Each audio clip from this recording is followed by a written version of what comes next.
फुरफुरिया मिट्टी है। फुरफुरिया है ना, ये तो वो वाला मिट्टी है क्या? फुरफुरिया है ना। देखो यहीं पे ये ना, ये स्लशिंग करके वो यहाँ सोना खाने के लिए वो मिट्टी धोना।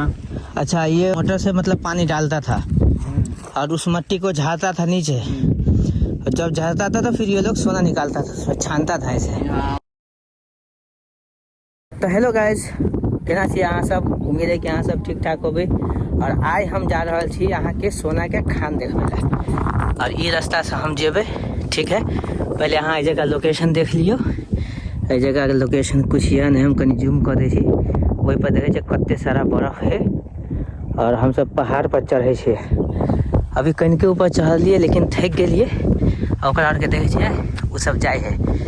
तो ई है पहाड़ में कहानी सोना निकले छे पहले, और अखन को भी ओकर हर चीज मौजूद है। अखनो भी आदमी सब खोजे है सोना, तो हमहूँ सब जाए छिए। कौन ठीक सोना मिल जाए, अगर मिल जेते ना तो जे शेयर केने छे वीडियो के सब ला हम पठाब सोना।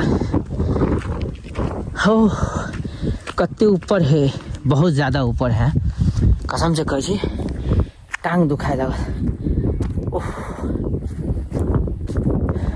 बाकी एक लड़के देखियो सब तक पहुँचे आए जैसे लोकेशन व्यू चेक करो जैसे। हाँ, बहुत ऊंचाई पर पहुँच गए। और जना अपना के खाल नहीं हो या खाल चौर जरा कहे सेम तेहने है।